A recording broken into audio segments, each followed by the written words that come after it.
All right, the starter, the most healthy starter produces the most healthy bread. So here's what I do for my starter. All right, here it is. It's right about there right now. I don't know if you can see very well. There's a lot of stuff on the sidewalls, but like, look at how nice and bubbly it is. It's beautiful. I used this yesterday and I did not refeed it. So there is a significant chunk missing. So I'm not gonna discard any. Normally it's about here and I discard about 100 to 150 grams. And then I feed it 175 grams. So have the scale teared out.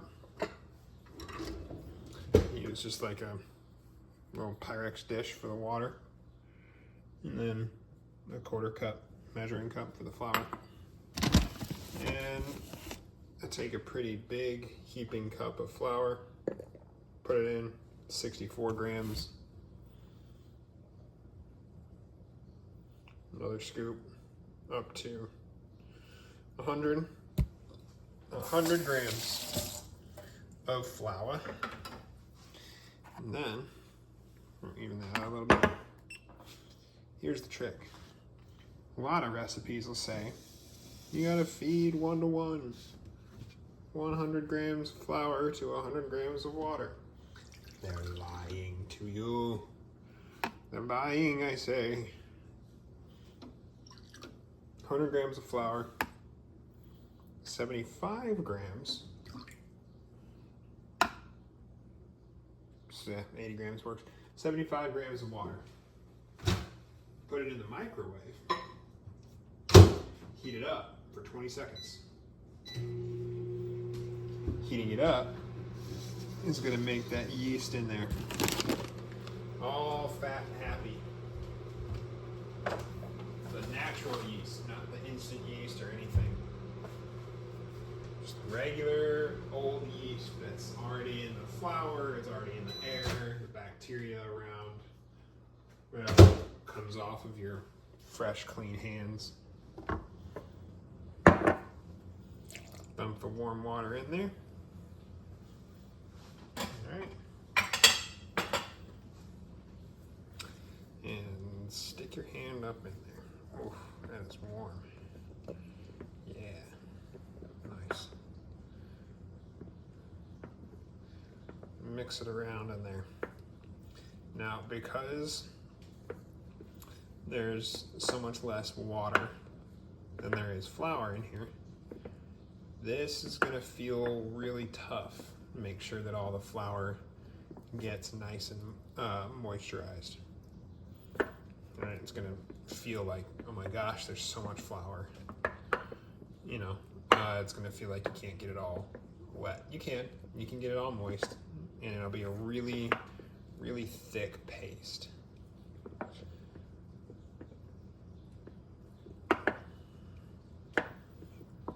Really thick paste. See kind of what we're talking about there? Can you see? I actually can't tell.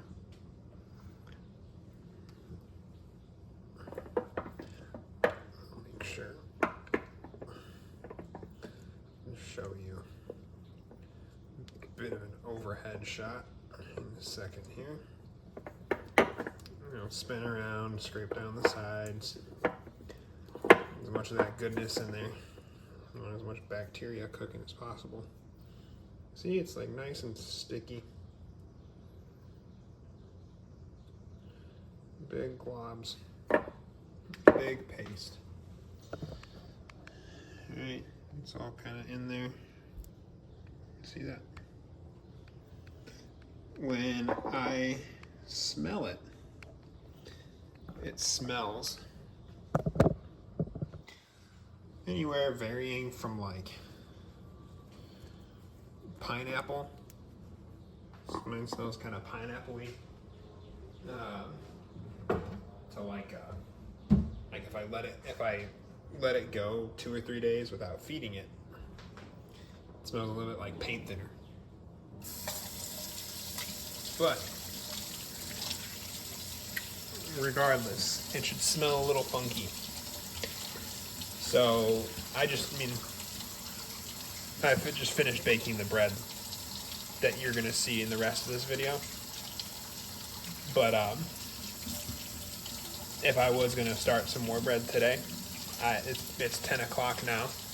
I'd probably check on it, the starter, at like 1, see how active it is, and probably start prepping some bread with that. So about 3 hours to let it sort of wake up.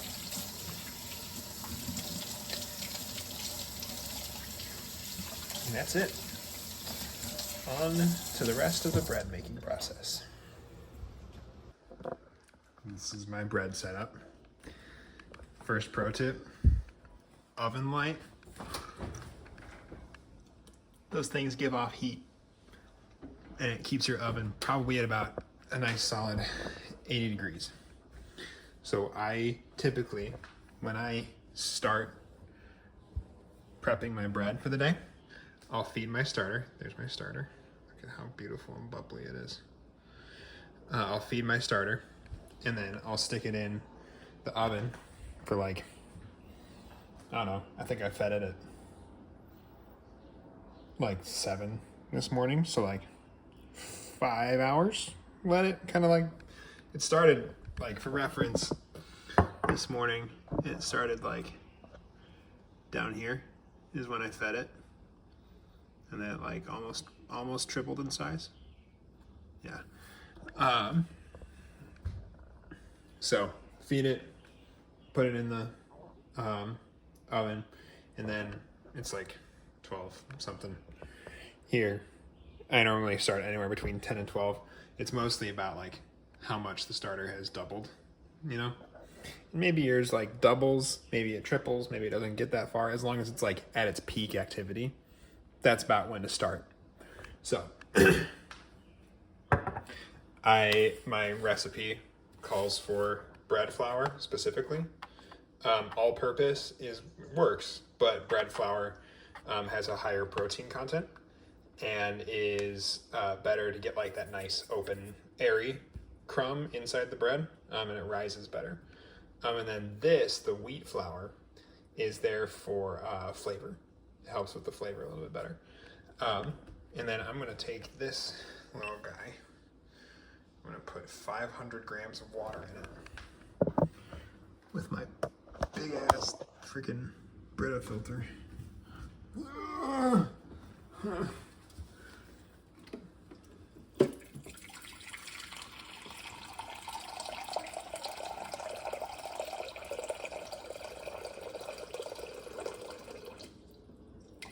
I have found that temperature makes a huge difference when prepping bread, because what gives sourdough that sour flavor is the fermentation process. So normally I try to keep the whole mixture at all times somewhere between like 82 to 87 degrees. So I'll take this 500 grams of water, put it in the microwave for about 30 seconds.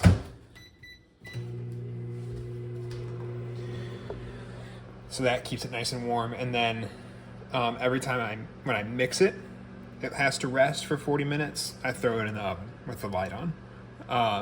The oven doesn't have to be on, just the oven light. Throw it in the oven, 40 minutes, pull it out. Gonna do some folds and turns. And then do the folds and turns 6 times, and always rest it for 30 minutes in between each fold and turn, and throw it in the oven for those 30 minutes.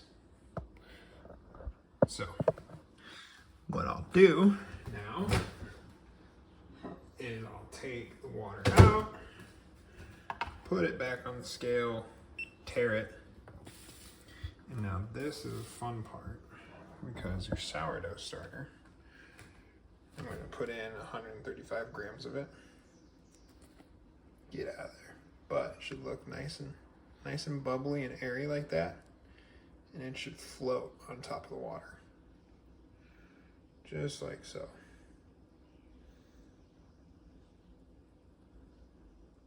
Doesn't matter if it sinks, you know, because I'm stacking it on top of it here, but it's mostly floating. Come on, get out of there. Mother trucker. Almost. This will take a little. Oh, isn't that nice?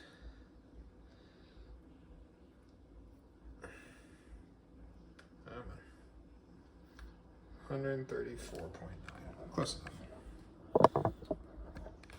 So then what you want to do, mix that sucker full up.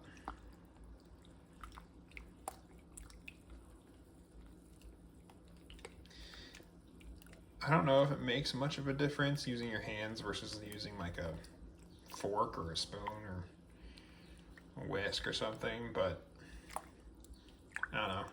I think the forks and, you know, a kitchen tool is just going to be cooler than my hand, so I don't want to cool the mixture down a ton. I also don't know if there's any metallic implements that'll like mix with the chemistry of the bread.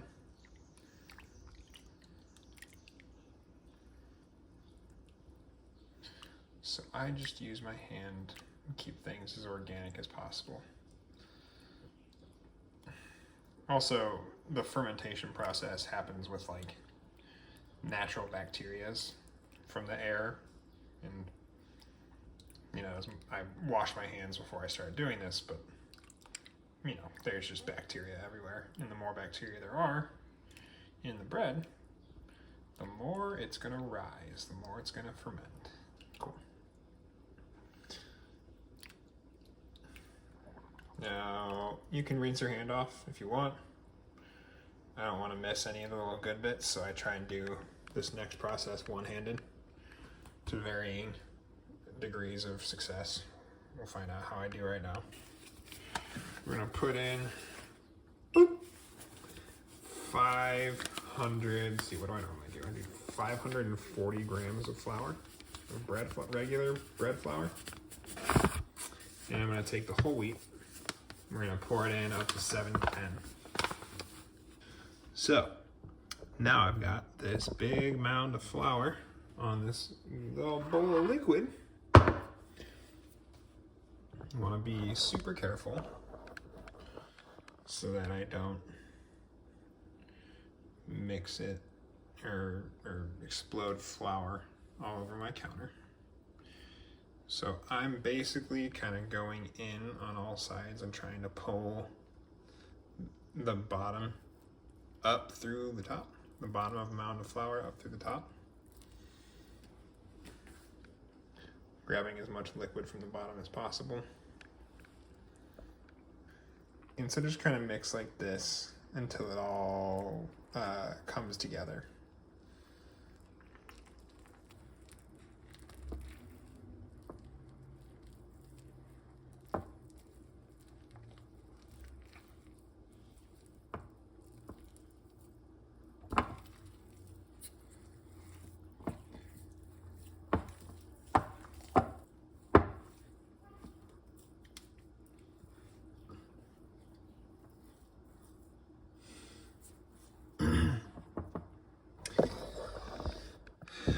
I've been mixing for about 5-ish minutes.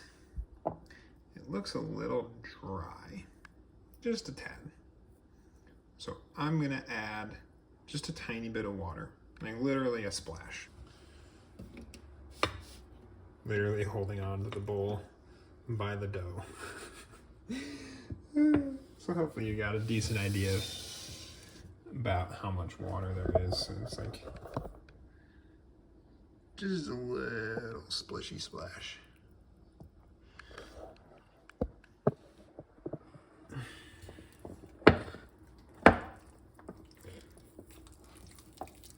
Just to be able to mix that stuff up a little bit, make it look a little bit more moist. Took me a while to sort of figure out what the consistency needs to look like at this stage for me to get it to rise really well. But it was wetter than I thought it was. You think you need a nice dry bread dough for it to hold together and come together and rise really well and not like crumble and fall apart when you try and shape it into the loaf before you bake it. But no, it no matter how wet it is, it's probably going to come together as you fold and stretch it throughout the day. Cool. That looks a lot better. So now this thing, little bench scraper, this little tool comes in handy here because I have a ton of flour and water all over my hand, and I don't want to lose all that good bread. So I'm basically just kind of scrape it all off of my hand like so. So now what I'll do is I have a linen napkin down here in one of these drawers. I'll take this linen napkin, cover it. I will set a timer for 40 minutes and put this little shit in the oven. All right, it has been 40 minutes. Alexa's making some tea in the background, don't mind her. But now the bread has finished autolyzing, and we are going to add some salt to slow the autolyzation process down.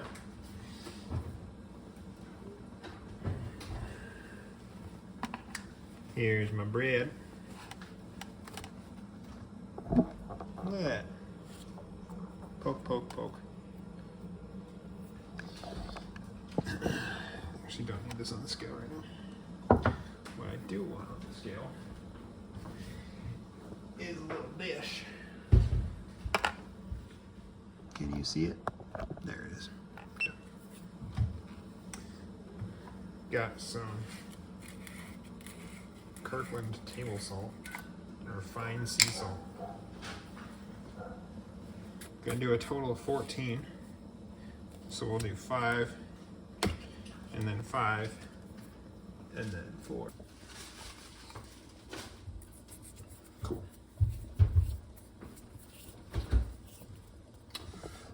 Now, what I'll do, I have this little dish of just water, little Pyrex dish of water. Get both my hands wet.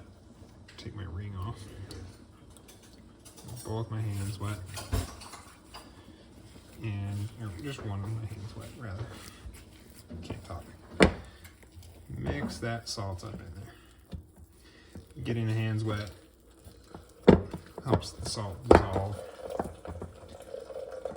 as you mix it in. Kind of want to just like stretch it over itself, pull up from the bottom, sort of fold it in, push down with your fingers. In general, you want to be kind of gentle with the dough, but at this stage, you just want to get the salt kind of mixed in. Now, you might notice, even this early, that some bubbles start to form, like little gas bubbles. Don't pop those. It's super tempting, but don't do it. It's not your bubble. It's not your bubble. It's the bread's bubble. And it's the gases that will make the bread taste so tangy and sour and delicious. If you want your sourdough to actually be sour, don't pop the bubbles.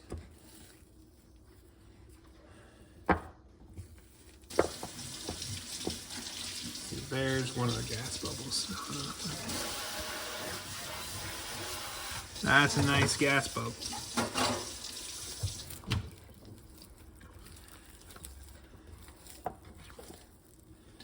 I know if you're watching this, Nathan, you're probably thinking about a fart joke. And now you're probably laughing about the fart joke that you were thinking about that I called you out for. So predictable. So predictable. That's okay. They never get old. They don't get old. Fart jokes are still hilarious. All right. That looks like some bread dough. So now what I'm going to do, I'm going to transfer it to a clean bowl. It's a bowl that's more shallow, so that it's not kind of covered in the remnants around here that it can get stuck to as we fold and stretch throughout the rest of the day. Okay. Make sure that it's nice and mixed in with that salt.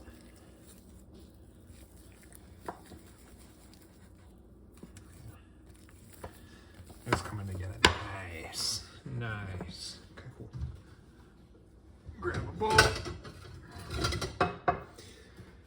Some sort of shallow container, shallow Pyrex, or if you have like a plastic measuring bowl or something. You can use anything. Just kind of make sure it's nice and mixed up in there. And in 30 minutes, I'm gonna cover this.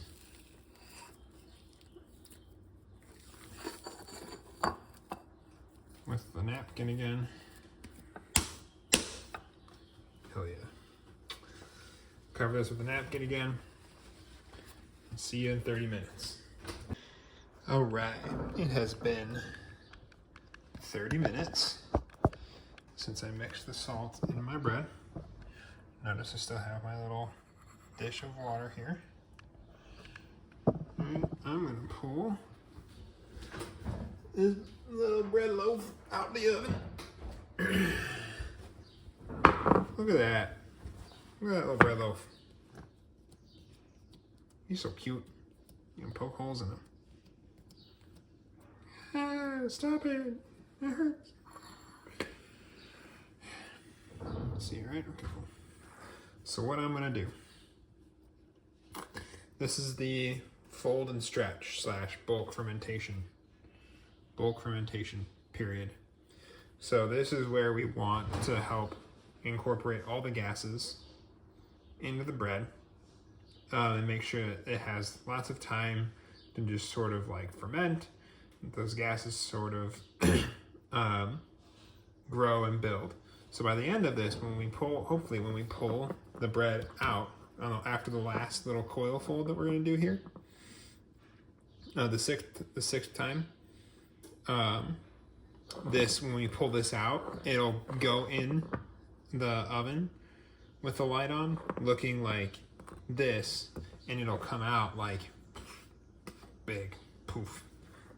So I'm gonna get both my hands wet here so that the dough doesn't stick to me as much. I'm gonna slip down into the sides like this and get my fingers to meet underneath the dough. And then I'm gonna pull up like so. Yep. Slowly get the dough to release from the bowl. Doesn't have to completely release, just most of it. And then I'm gonna kind of coil it back down. That's why it's called a coil fold. Like that. All right, dip both my hands in again. Get some of these edge pieces off here. Slip my hands in on the other side. See, I rotated the bowl about 90 degrees. And get most of the dough, if not all of it, we're trying to release and sort of set it back down nice and gently. Do a little bit more water on the hands. All right, so this is the third time we're going into here. Kind of shake it around. All right, like so. And then do it again. Fourth time. All right.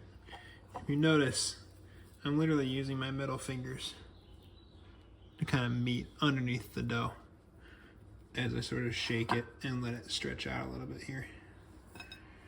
Then I kind of tuck the sides in just a little bit. Make it look kind of neat and uniform on top.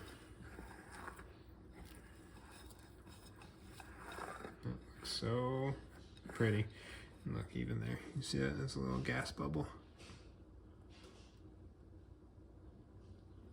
I like those gas bubbles. And if you do it right, kind of jiggles a little bit. Give a little smack. They'll start to sound more hollow as time goes on. But that was the first of 6 times. Every 30 minutes. Pull it back out. Get your hands wet. Scoop underneath it. Get your fingertips to meet in the middle. Slowly pull it off of the bowl. And then coil it back down and rotate it 90 degrees and do that 4 times. Cover it with the napkin. Put it back in the oven with the light on for 30 minutes. Do it again. So next time you see me, I will have just finished the 6th time. All right. Done it 6 times.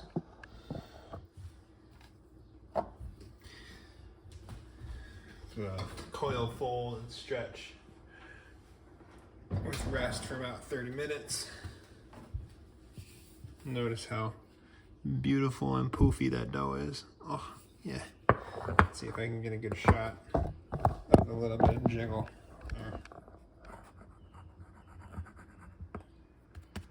Not really, whatever. Anyway, but look at that beautiful bubble. Look at those bubbles. Amazing. No. Okay. What I'm gonna do something different than I normally do.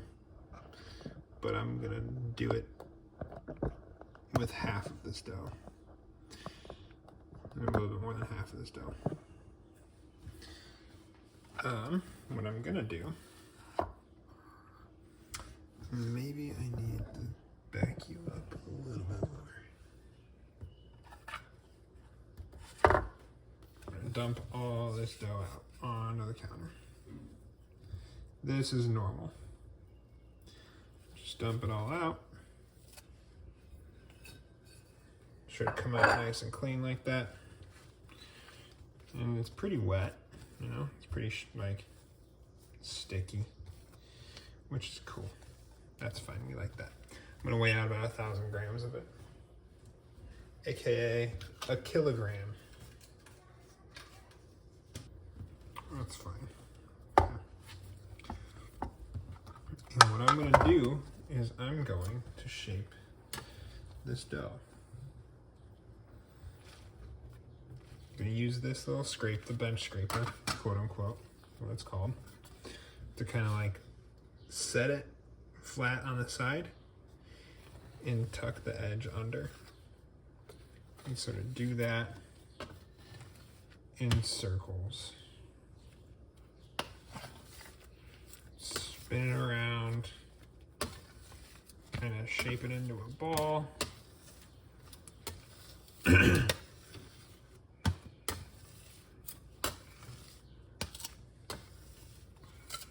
Cool.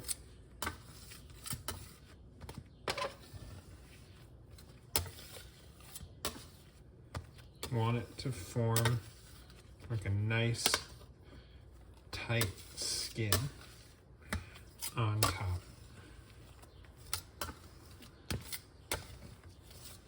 Okay. And this is the seam that I'm making. And now normally what I do is I take those like wooden baskets, the bannetons, and flour them heavily. Normally I cut the dough in half and make or do this like shaping process to both halves, and then put each half in a banneton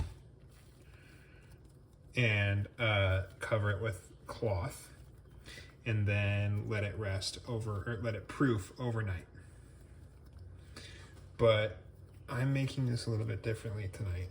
I'm gonna take this and put it in this prepared loaf pan. Prepared as in it has just a little bit of olive oil in it.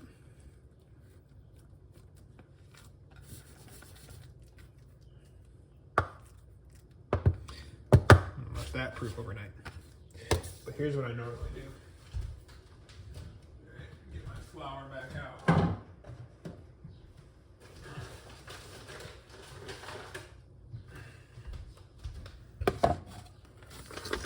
Little banneton, lots of use, prior use. Alright, I normally take a little bit of flour and just kind of sprinkle it in there, spread it all around, make sure it gets up on the sides.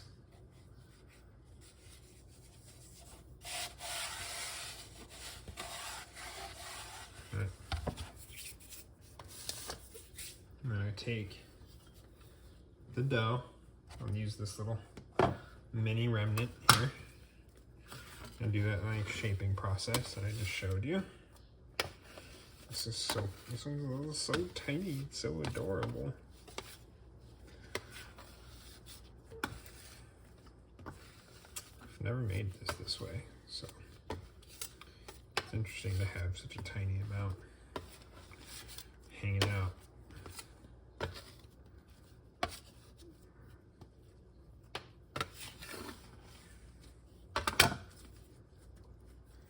But I'm going to stitch it up, sort of stick the bottom together, make sure that there's a nice tight skin on the top.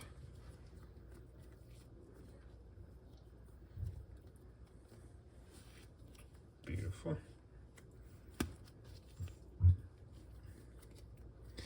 And then sort of scoop it up, put it into the banneton, and it's just kind of hanging out in there. And it'll hang out in there in the fridge overnight.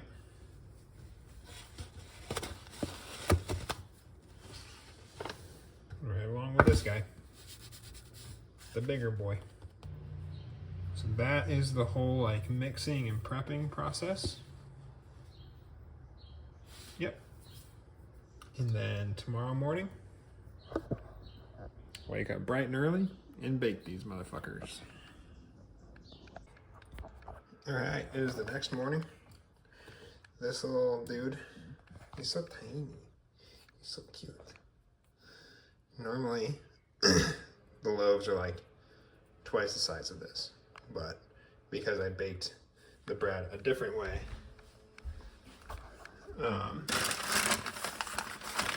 last time I needed more for this loaf according to the recipe I was using, which is like, oh, look at that. It's beautiful. So this isn't what you'll get, but the other one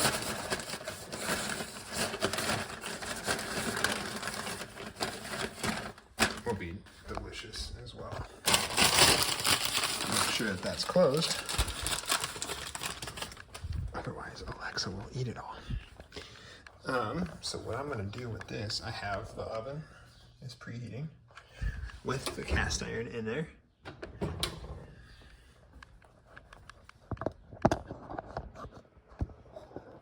Okay. What I'm going to do is I'm going to score the bread. Score the bread. We all know it's going to be a 10 out of 10, Steven. I'm so funny. No, what I'm going to do, I'm gonna take a razor blade. Like so. This comes in the kit that I sent you. And it has this little like stick thing that you can attach the blade to, like this. And you kind of like stick each end of the razor blade in through, like, you know, there, whatever. But I found that I have more control in scoring if I just put it in a little leather sleeve and I use it nice and close like this. And now you just kind of like, don't be afraid of making cuts that are too deep. To start, you probably just want to do like a big, from one end of the loaf to the other, all the way through. And don't worry about getting too fancy with the designs, but I like to get a little fancy with the designs. So I'm going to do that. What do I want to do?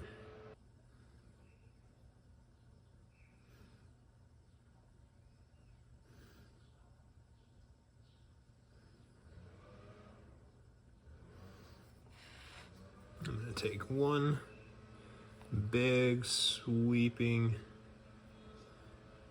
slice through the top, like so. Make sure that I got a solid cut on either end. I like to lift it up just a little bit, just to make sure that I really get in there. So now you can see it's nice and deep there. Little fan leaf thing there. And now I'm gonna wait for the oven to preheat. All right, little scenery change. Going from this side of the oven.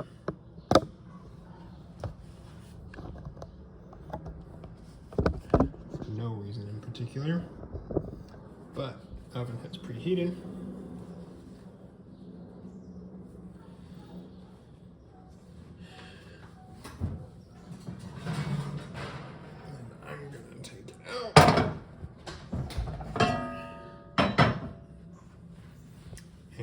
Drop this loaf of bread right in there. Now, if this were a big loaf, a regular sized loaf like you're gonna make, I would be putting it in for 18 minutes. But because it is smaller, I'm only gonna put it in for 10. So, you put yours in for 10 minutes, or 18 minutes. I'll put mine in for 10, and I'll see you in a bit. All right, it has been 10 minutes. Don't mind my omelet, looks delicious. It's been 10 minutes, so I'm gonna take a peek-see here. Swing this guy over. Oh yeah, look at that. Look at that. Beautiful. Beautiful loaf of bread. Okay. Leave the lid in there, make sure it stays warm. And we're gonna bake it for another 10 minutes. See you in a second. All right, it's been another 10 minutes with the lid off. Let's see how it's going. Looking all right. Could use some extra color, so I'm gonna put it in there for another, probably 5. All right, let's get this bread out of here. I think it's looking Oh, it's so cute! pretty tasty. Oh my gosh, look at it! Look at it. Look at that bread. Give me a second. Gonna take it out of there with my oven mitts. Put it in the light. And look at that bread. Yum yum.